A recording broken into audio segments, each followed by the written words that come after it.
अलग अलग अपन तरह से अटेंड कर पावे प्रॉब्लम को। पर ध्यान या बात पे दो कि एक ट्रायंगल है, माम सर्वत्र पश्यति, मयि सर्वम पश्यति। आई बात ख्याल में? इनको एक ट्रायंगल है, इनको एक ट्रायंगल है, और वो ट्रायंगल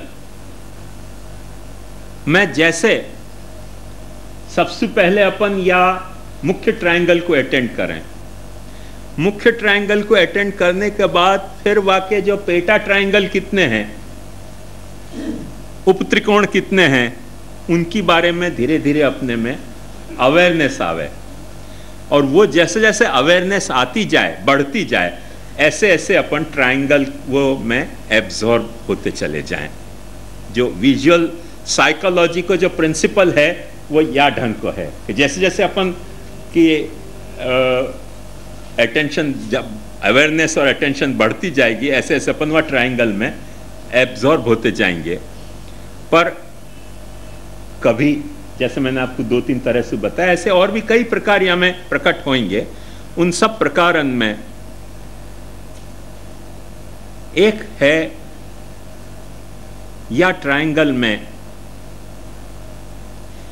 कि माम सर्वत्र, तो सर्वत्र की अपने को अवेयरनेस होनी चाहिए। ख्याल में आयो? सर्वत्र पे अपने को एब्जॉर्ब नहीं होना है।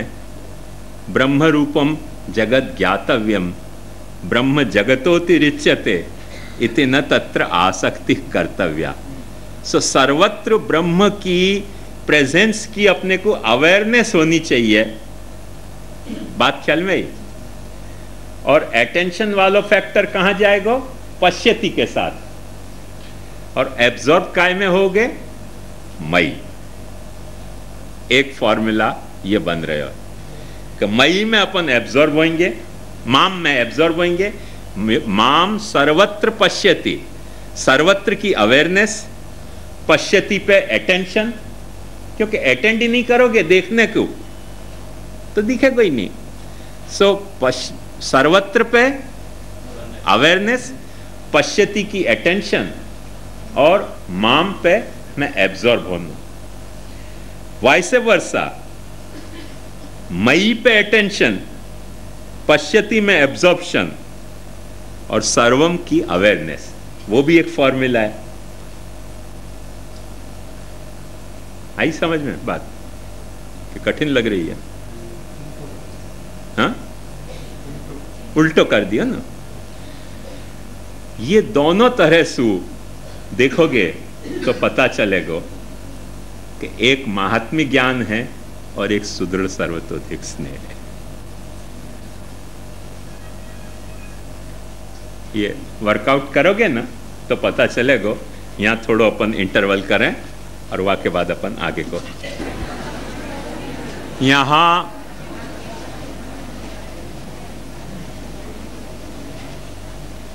बंबई के अक्षांश रेखांश के हिसाब से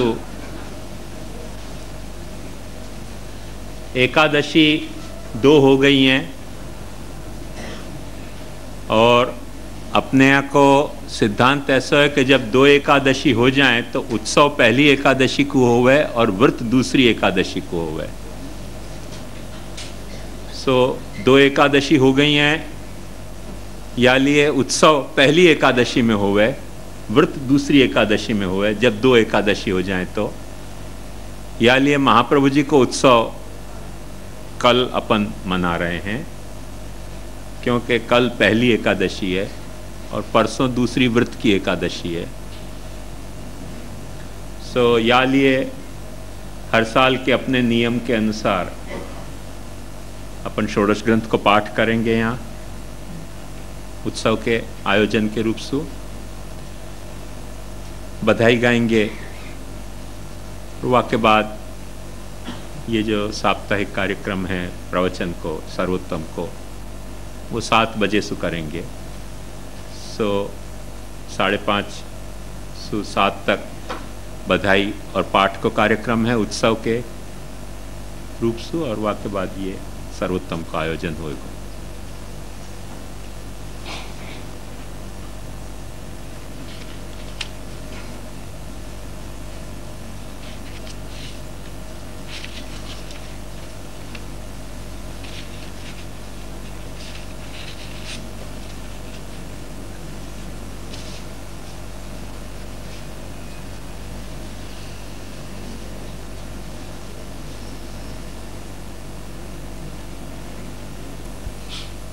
परमात्मा को अपनी आत्मा में समावेश करने की कोशिश करने के बजाय अपने आत्मा को ही परमात्मा के लिए अर्पण या शरण में रख दें तो भक्ति संबल होगी कि नहीं, मेरे ख्याल से जरूर होनी चाहिए। मैं समझूं यो मां पश्यति सर्वत्र सर्वंच मयि पश्यति तस्याहं न प्रणश्यामि सच में न प्रणश्यति, या वचन को जान लेने के बाद और या वचन की महाप्रभु जी को अभिप्रेत व्याख्या पे ध्यान देने के बाद कि भक्ति मूल में आत्मरति है, वो आत्मरति जा वक्त स्वयं आत्मा में कन्फाइंड हो रही है, जीवात्मा में, तो वो ज्ञान की प्रक्रिया है।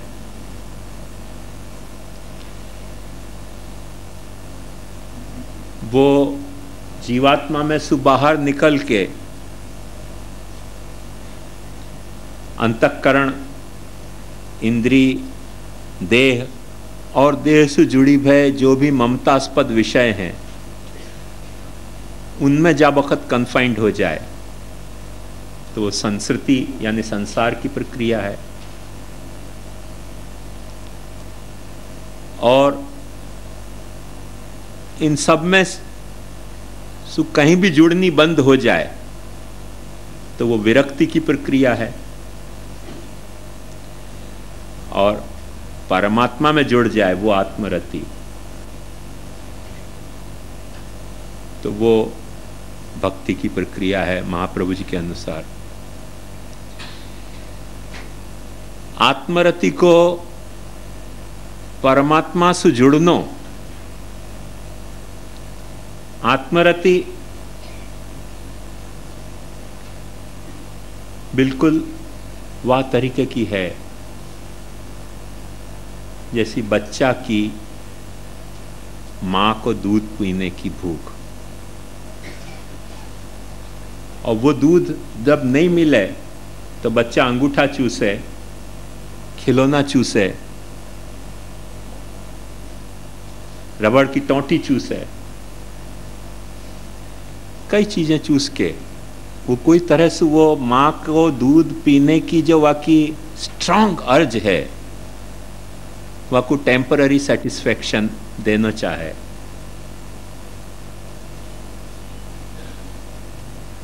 और कई वक्त ऐसा हो जाए कि बच्चा माँ को दूध पीना छोड़ दे और टोंटी ही चूसता रह जाए।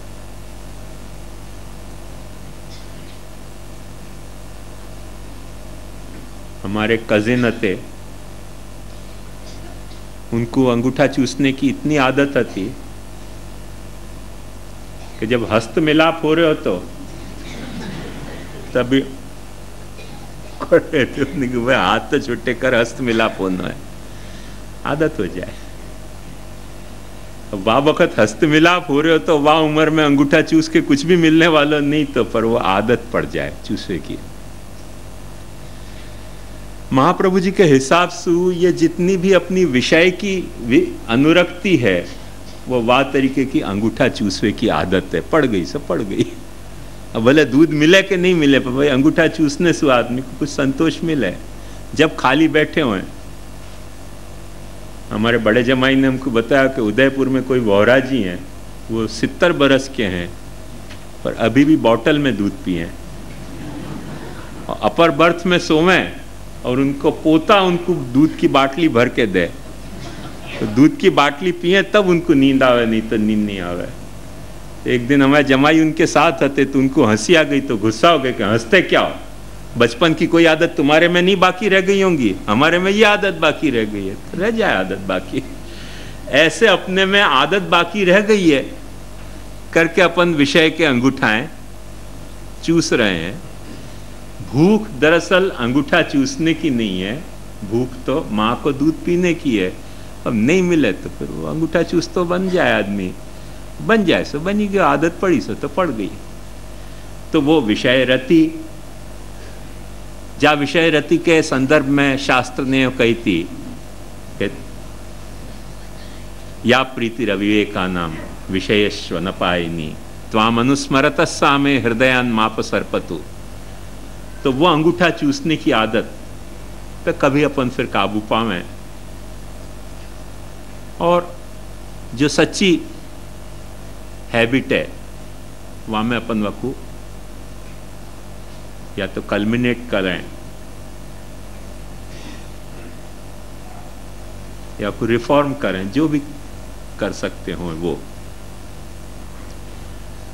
आत्मा में परमात्मा को देखना और परमात्मा में आत्मा को देखना, ये जैसे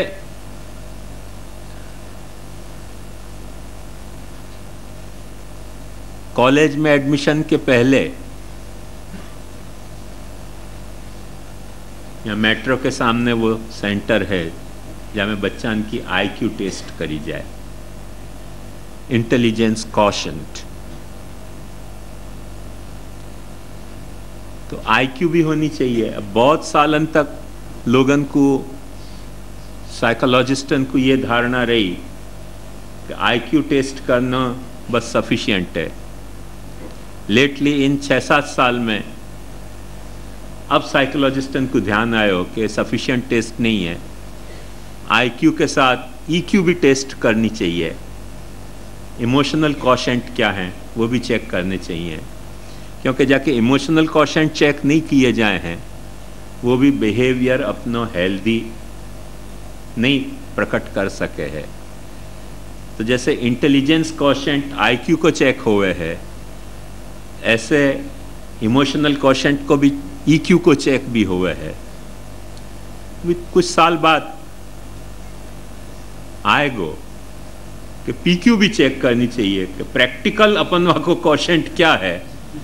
भाई जो IQ है और जो EQ है वाकू प्रैक्टिस में अपन कैसे ला रहे हैं, वाकई भी क्वोशेंट अपने को चेक करने के कुछ चार्ट, कुछ पॉइंट्स, कुछ ग्राफ खोजने पड़ेंगे।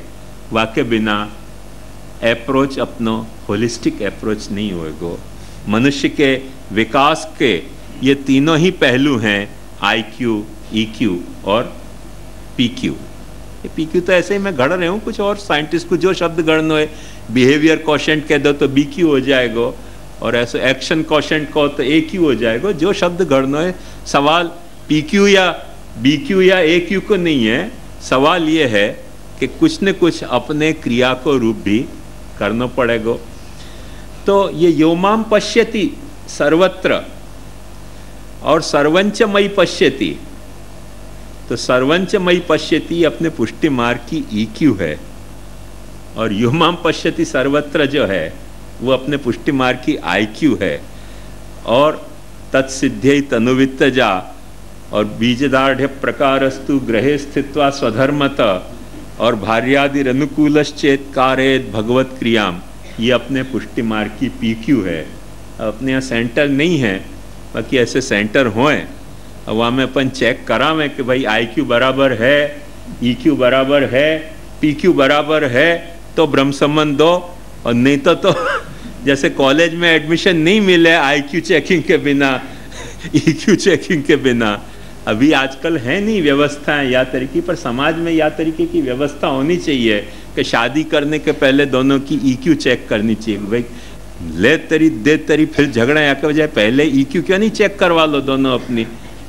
वहाँ में आईक्यू की ज़्यादा ज़रूरत नहीं पड़ेगी शादी में कॉलेज में आईक्यू की ज़रूरत पड़े है, पर शादी में ईक्यू की ज़रूरत पड़ेगी, और ईक्यू चेक हो जाए उसके बाद पीक्यू की ज़रूरत पड़ेगी। तो जैसे वहाँ ये सारी चेकिंग की ज़रूरत है, ऐसे पुष्टि मार्ग की भी जो आईक्यू, ईक्यू और पीक्यू है वह के सेंटर कहीं खुलने चाहिए। सुखधाम में कभी ऐसे सेंटर खुले तो और भी मज़ा आएगी। यहाँ के अपने आईक्यू ईक्यू पीक्यू चेक करवा लो, चेक हो जाए, सर्टिफिकेट हो तो फिर आनंद से ब्रह्म संबंध लो, और वहाँ में ही अपने घोटाला होते हैं तो व्यर्थ में काहे को पुष्टि मार्ग को बिगाड़ो। तुम्हारा पुष्टि मार्ग ने क्या बिगाड़ो कि तुम पुष्टि मार्ग को बिगाड़ना चाहो। सो बेटर ये चेकिंग होनी चाहिए। सो प्रभु को, परमात्मा को अपनी आत्मा में देखना और आत्मा में परमात्मा को देखना, ये सब अपने आईक्यू ईक्यू और सारे घर में वृज को देखना। क्योंकि महाप्रभु जी आज्ञा करे हैं कि भगवान को सेवक जहाँ भी भगवान की सेवा शुरू करे है वो स्थल संसार नहीं रह जाए है, वो स्थल तो वृज बन जाए है। तो वो अपनी पीक्यू की चेकिंग है ना, तो वो पीक्यू की चेकिंग भी अपन करनी चाहिए, करते रहनी चाहिए कि भाई पीक्यू है कि नहीं बराबर, कि पाछी वही सर्कल के बाहर 1 मिनट हवेली में पैर धरिया और पाछे घर में आ गए, फिर 1 मिनट, तो पीक्यू की कमी है।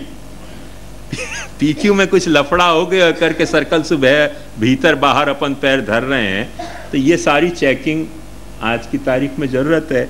और यहाँ में ऐसे नहीं सोचना चाहिए कि एक ही ढंग से भक्ति होगी। भक्ति के मनुष्य की ये तीनों तरह की चेकिंग होनी चाहिए, क्योंकि भक्ति जो है वो अपनी समझ भी है महात्म्य ज्ञान की, भक्ति अपनो भाव भी है, और भक्ति अपनो व्यवहार भी है परमात्मा के साथ। तो वो समझ भी है, भाव भी है और व्यवहार भी है। या के लिए वह में तीनों तरह से अपने को बरतना पड़ेगा। तीनों तरह से जब वक्त बरतेंगे तब वो स्वस्थ भक्ति होएगी, तो वो भक्ति को स्वास्थ्य होएगा। और अपन ने सिर्फ आईक्यू चेक करवा ली और ईक्यू करवाना भूल गए तब भी लफड़ा हो सके। ईक्यू चेक करवाए और पीक्यू नहीं है, पीक्यू के कुछ कम हैं पॉइंट्स, तो वहाँ में भी कुछ न कुछ लफड़ा तो हो ही सके है। ये बात हमें खास समझनी चाहिए। धारणा, निश्चय वगैरह भक्ति के पहले क्रमिक हैं, कंपलसरी हैं। वा रीसु ज्ञान के भी हो सकें कि नहीं, क्योंकि ज्ञानात्मक धारणा, ज्ञानात्मक निश्चय वगैरह भक्ति में कोई विशेषता है। तो या में एक बात समझने की है कि धारणा, निश्चय वगैरह भक्ति के ये पहलू क्रमिक हैं कि नहीं। इनमें कोई क्रमिकता या ढंग की नहीं है।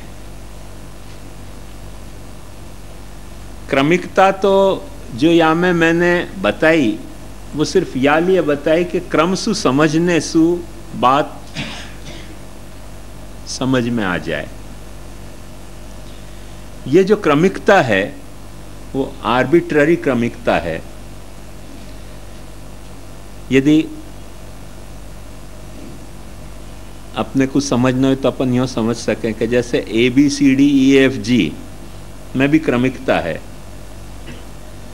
पर वो क्रमिकता साउंड की क्रमिकता नहीं है, क्योंकि ए बोलने के बाद बी बोल सकें, ए नहीं बोले तो बी नहीं बोले जा सके, ऐसी बात नहीं है।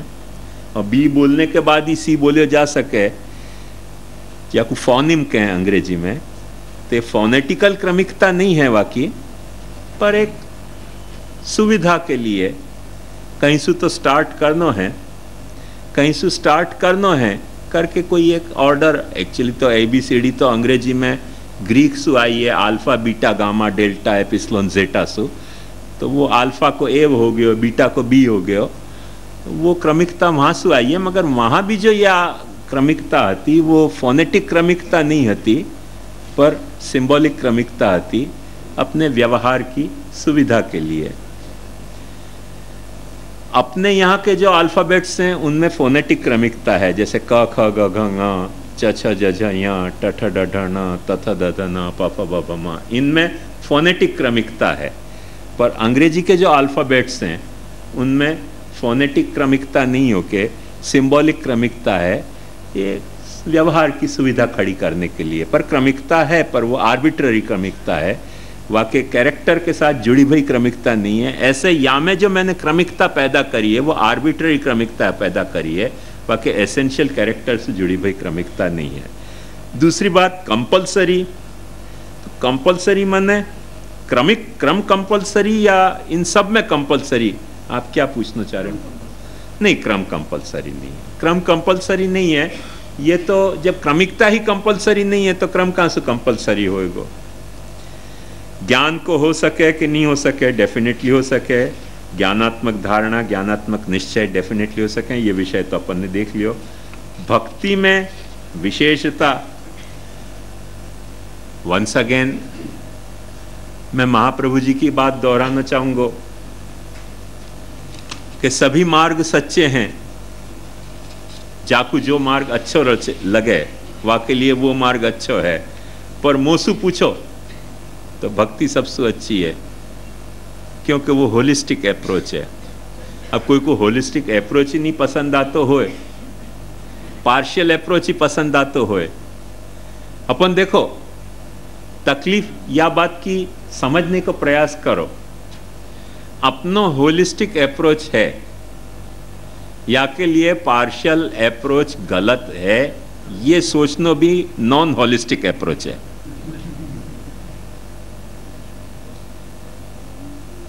जैसे एक सामान्य बात बताऊं, अपने यहाँ बड़ा प्रसिद्ध उदाहरण या को रामायण में मिले है कि जब रावण सीता जी को हर के ले गयो और सीता जी अपने रूट को इंफॉर्मेशन राम को मिले याली अपने गहना एक एक फेंकती चली गई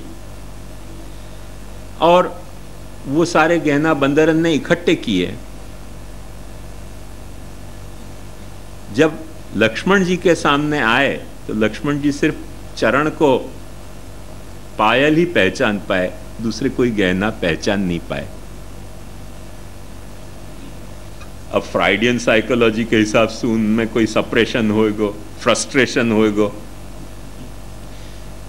तो ये फ्राइड की तो कथा ऐसी है ना कि जैसे अपने कंप्यूटर में महाराज को मैंने स्पेलिंग चेक करवायो तो मिराज, मेरेज और मर जाए, ऐसे फ्राइड को कंप्यूटर से जब चेक कराऊं तो फ्रॉड ही आवे। जब भी स्पेलिंग चेक करवे कुछ है ना कि फ्राइड की स्पेलिंग चेक करो, कंप्यूटर इमीडिएटली फ्रॉड के फ्रॉड है। तब भाई वो कंप्यूटर भी वह फ्रॉड माने तो अपन कब तक वह की मीमांसा कर सकें? तो कई जगह या तरीके के फ्रॉड पॉसिबल हैं। सारी बात फ्रॉड की गलत है ऐसे मैं नहीं मानू हूं, तो कई बातों में फ्रॉड भी है वहां फ्रॉड के साथ। पर अपन याकू या समझ सकें, जा तरह से श्री हरिराय जी ने बताया है कि एक चरण की भक्ति हुए है जो दास्य भावात्मिका हुए है, और एक मुखारविंद की भक्ति हुए है जो स्नेह भावात्मिका हुए है। भक्ति के दोनों ही पहलू हैं। लक्ष्मण जी की सीता जी के प्रति देवर भावात्मिका भक्ति के बजाय दास्य भावात्मिका भक्ति ज्यादा आती, क्योंकि लक्ष्मण जी ने तहे दिल सु राम को और सीता को अपने स्वामी स्वामिनी मान लिए थे। तो दास्य भावात्मिका भक्ति के कारण उनने दूसरे गहना पहचान नहीं सके सीता जी के कि ये दो गहना तो मैं जान रहा हूं कि सीता जी के हैं, बाकी गहना कौन के हैं मुझको नहीं पता। ये एक दास्य भाव की लक्ष्मण जी की पराकाष्ठा थी। फ्रॉइड को में कुछ भी सप्रेशन या फ्रस्ट्रेशन समझ में आता है तो फ्रॉड है, पर हकीकत है दास्य भावात्मिका भक्ति ऐसी हो सके है।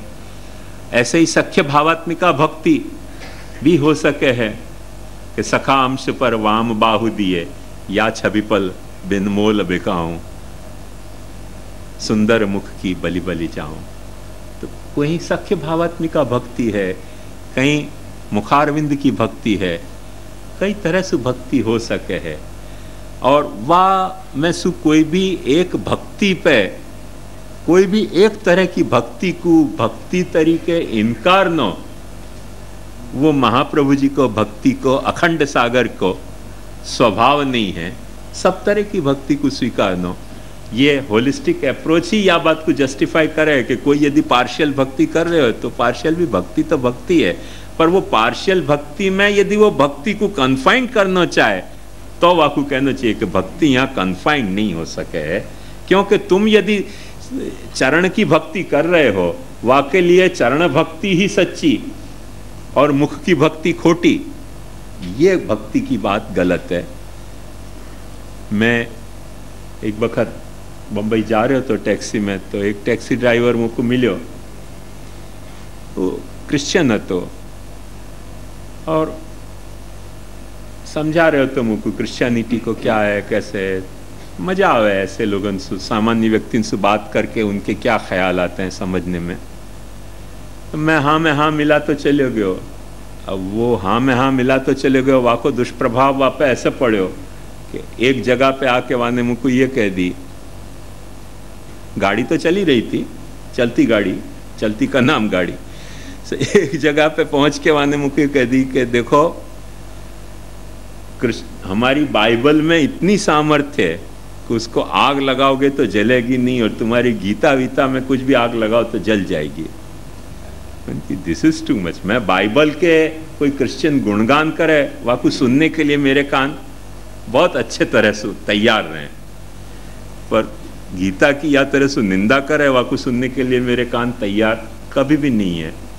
मैंने धीरे से वाकू कही, मन की मेरे को पहले भी कि झूठी बोले हो, सच नहीं बोले हो, तो क्योंकि वाकई बात निगाह में लानी जरूरी हती करके मैं झूठ बोलियो कि मुझको ये बात कोई ने पहले भी कही थी, और पहले कही थी सो मुझको भी विचार भयो कि सच है कि नहीं। सो एक दिन मैंने बाइबल जला के देखी और जल गई। तुमको तो अभी जला के बताऊं। फिर वो चुपचाप बंबई में जहाँ पहुंचना तो पहुंचा दिया, मुझे बात ही नहीं करी। भाई जहां तक तू बाइबल की प्रशंसा कर रहे हो है वो तो अच्छी लगे मुझको बात कि एक व्यक्ति अपने धर्म ग्रंथ की प्रशंसा करे, पर तेरे धर्म ग्रंथ की प्रशंसा के लिए यदि मेरे धर्म ग्रंथ की निंदा करे तो फिर मुझको जला नहीं आवे बाइबल। फिर मैं धर्मनिरपेक्षवादी नहीं हूँ। ये सब इलेक्ट्रॉनिक मीडिया वाले हैं धर्मनिरपेक्षवादी, मैं धर्मनिरपेक्षतावादी नहीं हूँ। मैं वहां तक धर्म पसंद करूं कि हर व्यक्ति को अपना अपना धर्म में सन्निष्ठ होना चाहिए, पर मैं या तरीके की धर्मनिरपेक्षता पसंद नहीं करूं कि हर व्यक्ति अपने धर्म में सन्निष्ठ करके अपने को चाहिए जो गाली दे सके। तो कोई यार गाली देनी आवे तो हमको गाली को कंपटीशन करना आवे है, करके देख ले। तो ये बात ध्यान समझो कि आदमी में उतनी अपनी अस्मिता होनी चाहिए धर्म की। अपने तरफ यदि कोई आक्षेप करे तो अपने को जवाब भी देना चाहिए। बाकी यदि कोई समझो कि होलिस्टिक भक्ति नहीं कर रहे हो और पार्शियल भक्ति कर रहे हो तो हमें क्या चिढ़ने कुड़ने की बात है, अच्छी बात है। यदि वाकु वाह में तन्मयता आ रही है बहुत अच्छी बात है। तो वाह के कारण यदि वो कहे कि होलिस्टिक भक्ति खोटी तो फिर वाको आईना दिखा देना चाहिए कि भाई देख ले कि तू इतना क्षुद्र व्यक्ति है। तब तक नहीं दिखाना चाहिए, व्यर्थ में बैठे बैठा है सबको जाके टोकनो कि तुम्हारी होलिस्टिक भक्ति नहीं है, तुम्हारी होलिस्टिक भक्ति नहीं है।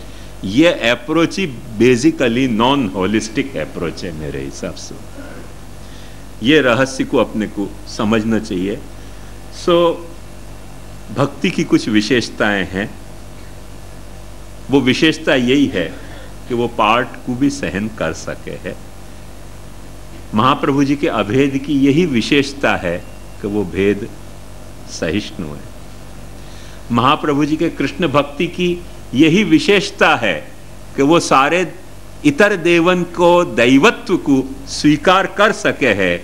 महाप्रभु जी के भक्ति की यही विशेषता है कि इतर जो भी भक्ति मार्गीय इतर जो भी साधनाएं हैं उन साधना को भी महाप्रभु जी मुक्ति प्रदायक माने हैं और माने हैं।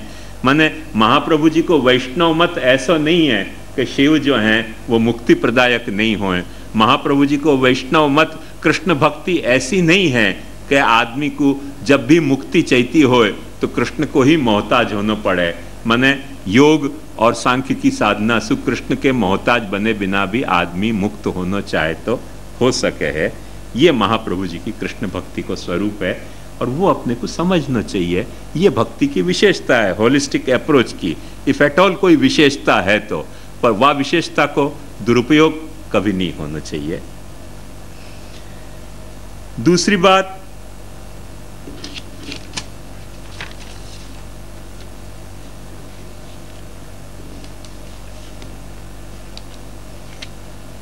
अक्लिष्ट, लोकक्लिष्ट, चित्तक्लिष्ट, आत्मक्लिष्ट समर्पित नहीं करने, यह सब विषय के बारे में समझाने को आत्मक्लिष्ट, चित्तक्लिष्ट और आत्मक्लिष्ट में क्या फर्क है।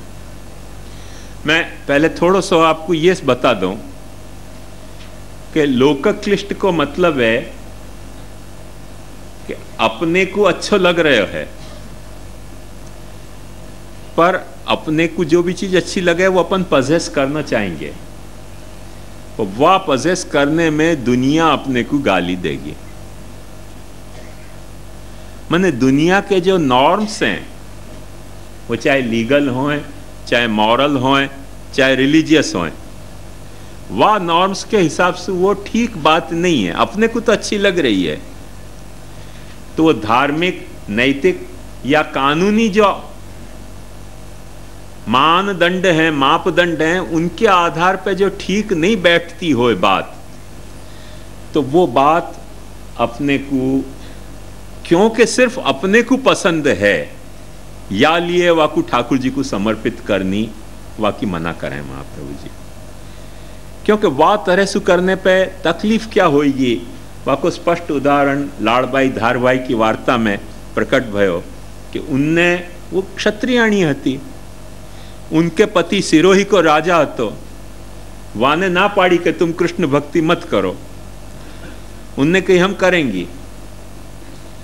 वो तलवार लेके काटने आयो, उनने सामने तलवार उठा के खड़ी हो गई। भाई क्षत्रिय की वो लड़की तो ऐसी हो है ना, वो राजा ने देखी कि ये दो हैं, मैं अकेला हूं, यानी कि चलो छुटकारा करो, अपना पैसा लेके भाग फूटो यहां से। वो सब पैसा वो लेके आई। अब उनको घर पे गुसाई जी ने समाधानी नहीं भेजे, तो न मठड़ी भेजी थी कि भाई ये भेंट हमको धर दो, खुद लेके आई थी पैसा। और गुसाई जी यह बात को अच्छी तरह से समझते थे कि पति पत्नी के झगड़ा में पार्टीशन को, डिस्प्यूटेड प्रॉपर्टी को लेके ये आई हैं और मुंह को भेंट धर रही हैं। अब वो बेचारे शुद्ध भाव से भेंट धरी थी, उनको कोई दुर्भाव नहीं है, तो पर गुसाई जी ने ना पाड़ दी कि ये भेंट मैं नहीं दे सकता, क्योंकि डिस्प्यूटेड प्रॉपर्टी है, ये लोकक्लिष्ट है। गुसाई जी ने इनकार कर दिया भेंट लेने को। और जब वो भेंट गुसाई जी ने नहीं ली और लाड़बाई धारबाई ने, क्योंकि क्षत्रियाणी हती, जिद्दी स्वभाव की हती, सो उनने वहां गुसाई जी के कोई सेवक को कही कि या को रख ले संभाल के, कोई दिन गुसाई जी को दे दीजो। तो वहां ने छतन पे पटवा दी, और वो जब पोल खुली तब ऐसे जितने मंदिर रहते सबकी छतें खोदी गई। तो वह दिन गुसाई जी ने फिर हल्ला मचाया कि देखो ये छत पे छुपाई वाको ये दुष्परिणाम भयो ना, आज तो नींव खुद रही हो, छत नहीं। आज तो पुष्टि मार्ग के भक्ति के भवन की नींव खुद रही हैं, या तरीके के लोकक्लिष्ट पैसा लेने को। मैं समझूं कि आप लोगों में से बहुतन को पता होगा कि बहुत से घरन के पति पुष्टि मार्गी नहीं हैं, और पत्नियां जो है वो हवेलीन में भेंट धरिया में मनोरथ करें और छाजियाँ कूटें कि पता पैसा ले जाए। मेरे को खुद ने एक वैष्णव ने कही, कैसो घर में मेरे जब समाधानी आवे तो जय श्री कृष्ण बोल और थैली का मुंह खोल। मैंने कहा पर तू काय को खोलता है? बोले मैं क्या करूं, नहीं खोलूं तो मेरी वाइफ मेरे पे नाराज हो जाती है। तो ये सब लोकक्लिष्ट पैसा ही इकट्ठे करने में अपन जुटे हुए हैं, वहाँ के कारण अपनी नींवें खुद रही हैं। वह वक्त तो छतें खुदी थी। सो सिचुएशन बहुत बदल गई। तो लोकक्लिष्ट या तरी से हो गए।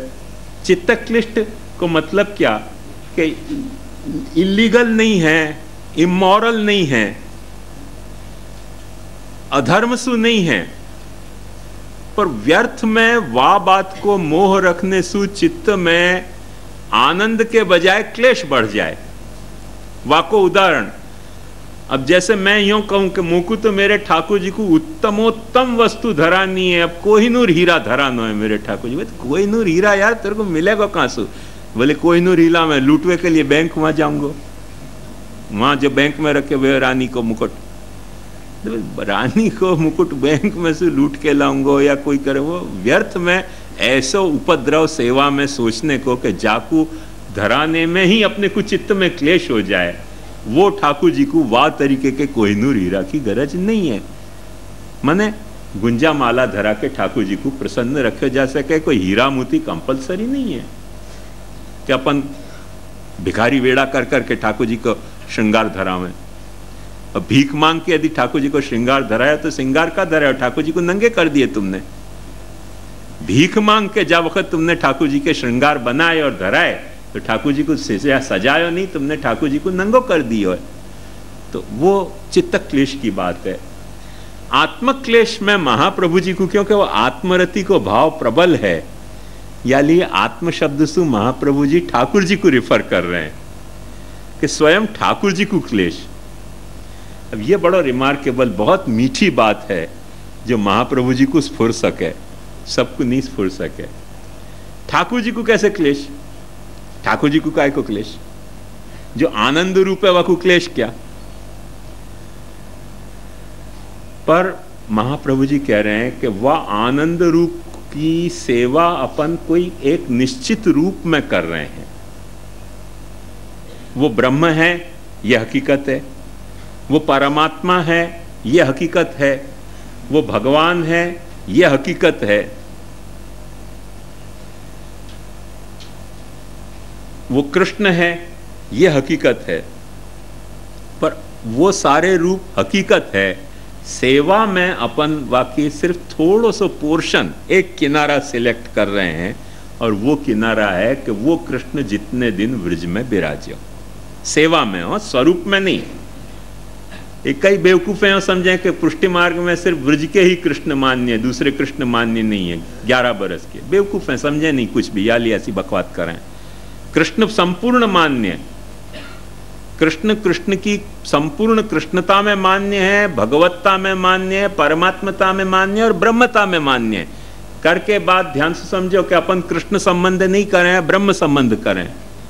नहीं तो कृष्ण संबंधी करना चाहिए, और कृष्ण संबंध भी नहीं करना चाहिए, ब्रज संबंधी करना चाहिए। ब्रह्म संबंध क्यों करो? ब्रह्म संबंध कर रहे हैं, यह बात को प्रमाण है कि अपन कृष्ण के साथ ब्रह्म संबंध से जुड़ रहे हैं, पर सेवा अपन ब्रह्म के रूप में वाकई नहीं कर रहे हैं, सेवा अपन कर रहे हैं वाकई व्रज में जितने दिन विराजे वह रूप में। अब एक सामान्य बात बताऊं, कल भी मैंने वो बात बताई थी, आपको बिल्कुल समझ में आ जाएगी कि महाप्रभु जी को या बारे में दृष्टिकोण क्या है। जैसे कि मेरे को सिगरेट फूंकने की आदत होए और महाप्रभु जी आज्ञा कर रहे हैं असमर्पित वस्तु नाम तस्माद वर्जनम आचरेत निवेदित समर्प्यैव सर्वम कुर्यात्। अब मैं पीछे पड़ जाऊं ठाकुर जी के कि महाराज अब फूंको आप भी सिगरेट। अब देखो ठाकुर जी को फूंकने में तो कोई तकलीफ नहीं होगी भाई, दावानल को पान कियो तो सिगरेट फूंकने में क्या तकलीफ है? जो दावानल को पान कर सके वासु तो बहुत माइल्ड है ना सिगरेट, वो तो अनल पान है, ये तो धूम्रपान है, बहुत माइल्ड है। तो अपन ठाकुर जी के सामने पिटिशन करें भाई जब दावानल को पान तुमने किया तो धूम्रपान पान करने में तुमको कैसे तकलीफ हो रही है? पर महाप्रभु जी क्या सोच रहे हैं? महाप्रभु जी को सोच क्या है वो सोचो। जैसे तुम्हारो कोई पड़ोसी तुम्हारे जो सिगरेट फूंकतो होए और वो सिगरेट फूंकने की आदत तुम्हारे बच्चा को सिखातो होए, तो ऐसे माँ बाप तुम अपने बच्चा को क्या समझाओगे कि वाकई वहां मत जाइयो? सिखाओगे कि नहीं सिखाओगे? ऐसे यशोदा जी के भाव से अपन जा वक्त सेवा कर रहे हैं और सिगरेट ठाकुर जी को फूंकने की विनती करें तो यशोदा जी ठाकुर जी को समझेंगे कि या के यहाँ विराजियो ही मत नहीं यार तू, कि तेरी आदत खराब हो है। वो आत्मक्लिष्ट है। बात समझ में आई ना? आत्मक्लेश यहाँ है कि वो जा तरह से यशोदा जी ने ठाकुर जी को आदत डाली है, वहां में यशोदा जी घबरा जाएंगी। अब देखो अपने यहाँ कहो है कैसो भोग सिंगार यशोदा मैया मोहे विठल नाथ के हाथ को भावे, तू जिन माखन दूध छिपावे। तो वही वह यशोदा जी को भी ऑब्जेक्शन नहीं है, ऐसी तो कोई भी सेवा करो तो वो आत्मक्लेश की सेवा नहीं होगी। ऐसी सेवा करो कि यशोदा जी घबरा जाए कि भाई मेरे लाला के साथ अब क्या लफड़ा होने जा रहे हो, कौन कौन सी आदत डाल रहे हो, आज सिगरेट की आदत डाल रहे हो, कहीं शराब की आदत डालेगो, परसों कुछ और आदत डालेगो, तो मेरे बच्चा को संभालूंगी मैं कैसे। तो वो सब आत्मक्लेश रूप हो जाएंगे ठाकुर जी को। इन नटशेल जा भावसु अपन ठाकुर जी की सेवा कर रहे हैं, ठाकुर जी के वैसे भावात्मक स्वरूप में ठाकुर जी को जो क्लेश पहुंचाने वाली बात है वो आत्मक्लिष्ट बात है। उन वस्तु उनको ठाकुर जी को समर्पण नहीं करना चाहिए। जिनमें वो भाव खंडित नहीं होते होए ऐसी कोई भी वस्तु ठाकुर जी को अपन समर्पित कर सके हैं। सो अक्लिष्ट माने लोक क्लिष्ट नहीं, चित्त क्लिष्ट नहीं, आत्मक्लिष्ट नहीं, समर्पित नहीं करनी। और सब विषय के बारे में मैं समझू मैंने समझा दिया।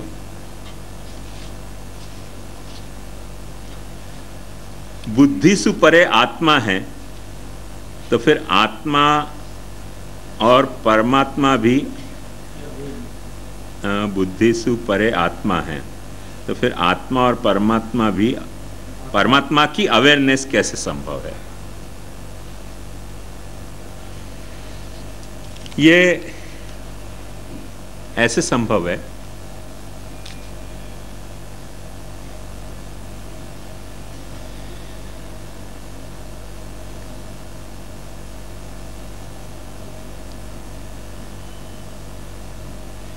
एक दर्शन शास्त्र में बड़ो मजेदार डिबेटेबल इश्यू है। और ध्यान दोगे तो जैसे त्रिकोण वाला चक्कर है ना, ऐसा ही एक चक्कर है। जैसे कि ये टेबल तो समझो कितनों है, ये 2 बिलात 3 बिलात और कुछ 3.25 बिलात या 4 बिलात पर टेबल है। तो समझो 4 बिलात को ये टेबल होए तो यहां से यहाँ 4 बिलात होएगो तो यहाँ से भी यहाँ 4 बिलात होएगो।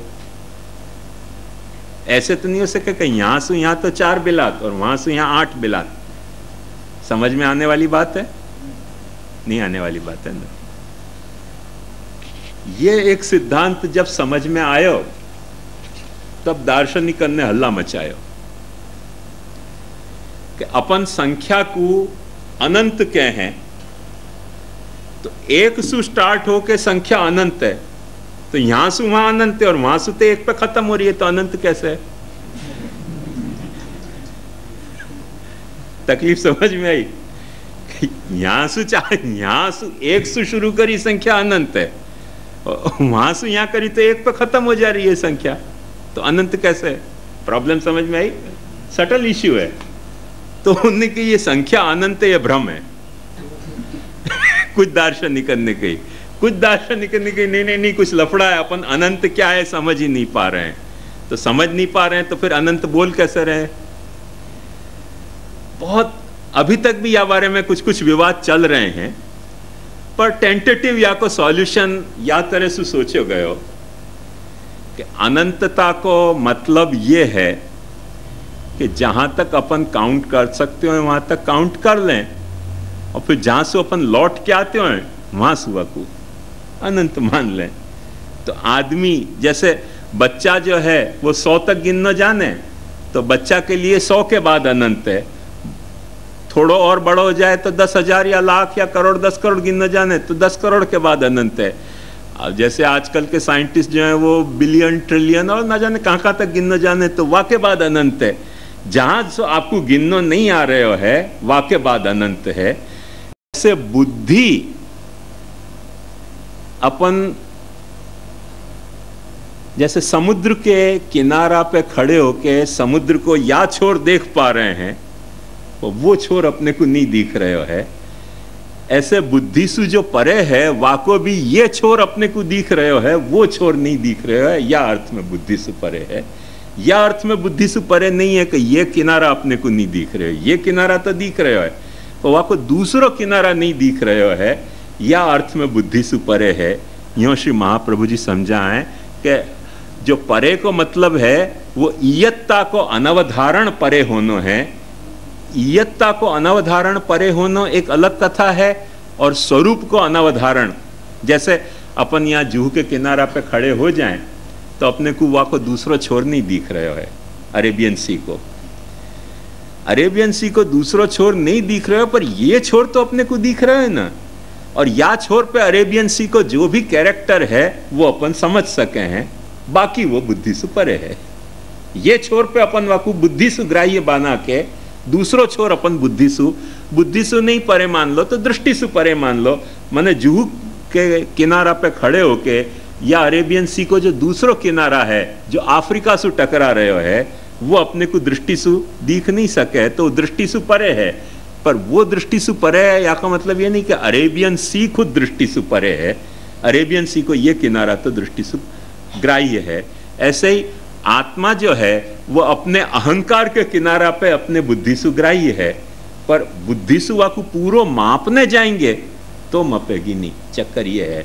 ऐसे ही परमात्मा भी अपने को वाकई परमात्मता के अर्थ में बुद्धि से परे हो सके है, पर यह अर्थ में परे नहीं है कि वो परमात्मा ही तो अपनी आत्मा बन्यो है। तो जब अपने को अपनो आत्मा को प्रत्यक्ष है तो परमात्मा को प्रत्यक्ष है ही। यदि परमात्मा आत्मा नहीं बन्यो हो तो अपन यूं कह सकते कि अपने को परमात्मा बुद्धि से सर्वथा परे है। पर परमात्मा को जो ये छोर है, ये जो दुनिया दिख रही है, ये जो अपन को अपन दिख रहे हैं, या के लिए उपनिषद बहुत सुंदर के है कि असन्नेव स भवति असद ब्रह्मेति वेद चेत अस्ति ब्रह्मेति चेद वेद संतमेनं ततो विदुरिति। जो ब्रह्म को इनकार रहे हो कि नहीं है, वो ब्रह्म को बाद में इनकार रहे हो, पहले खुद को इनकार रहे हो कि मैं नहीं हूं। और जो ब्रह्म को स्वीकार रहे हो है वो क्या स्वीकार रहे हो, कौन से अर्थ में स्वीकार रहे हो? ब्रह्म वाकु दिख रहे हो का? ब्रह्म वाकु दिखलाई दे रहे हो है? ब्रह्म वाकु समझ में आ रहे हो?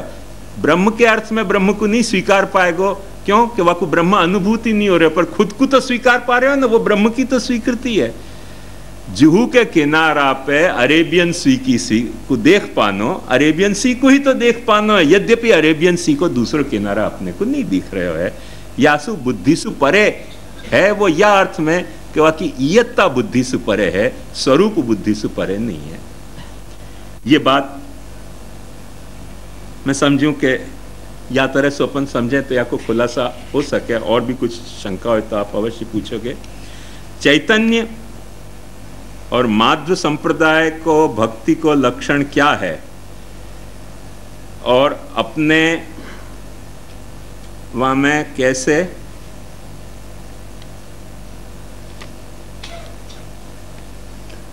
अपन तेमा शू है का असित असित ने पूछे ना, असित है यहाँ चैतन्य ने। अच्छा प्रश्न शांडिल्य भक्ति सूत्र लक्षण ईश्वर पर कयो किनारो छे, पर आपने लक्षण केवू अभिष्ट छे। देखो ये प्रश्न तो मैं बराबर समझ गयो। सा परानुरक्ति ईश्वरे, सा परानुरक्ति ईश्वरे, अनुरक्ति ही स्नेह, परा माहात्म्यम, महात्म्य ज्ञान पूर्वस्तु सुदृढ़ सर्वतोधिक स्नेहो भक्ति। परस्मिन अनुरक्ति परानुरक्ति, पराच सा अनुरक्ति परानुरक्ति, दोनों तरह से वाको समास विग्रह हो सके। और वाको भक्ति को परत्व, परमात्मा विषय होने में परत्व है, लौकिक विषय होने में अनुरक्ति अपर अनुरक्ति है। तो वहाँ में भी महात्म्य ज्ञान और सुदृढ़ सर्वतोधिक स्नेह आ रहे है, और यहाँ भी आ रहे है। चैतन्य और माध्व संप्रदाय को भक्ति को लक्षण क्या है, ये जो प्रश्न है ये तो मैंने अभी भक्ति के सांप्रदायिक लक्षण संप्रदाय की उद्धरण के साथ नहीं दिए। कल या तो परसों मैं वेदांत के विभिन्न संप्रदायन के हिसाब से भक्ति को क्या स्वरूप है वो समझाऊंगा। यदि कल पूरा हो गया विषय कल को, तो कल, नहीं तो परसों, तो वो जरूर अपन डिस्कस करेंगे। अपन यहाँ अपनी जो प्रणाली है कंपैरेटिवली सोचना, वही ढंग से करेंगे तो वो आएगा विषय जरूर। आज यहाँ रखें, आश्रय को पद गा के। दृढ़इन चरणन केरो भरोसो, दृढ़इन चरणन केरो, श्री वल्लभ नख चंद्र छटा बिन, सब जग माझ अंधेरो भरोसो, दृढ़इन चरणन केरो, साधन और नहीं आकली में, जासो होए निवेरो, सूर कहा कहे द्विविध आंधरो, बिना मोल को चेरो भरोसो, दृढ़इन चरणन के। एक आपको प्रश्न रह गया, कल शायद ट्राई करूंगा।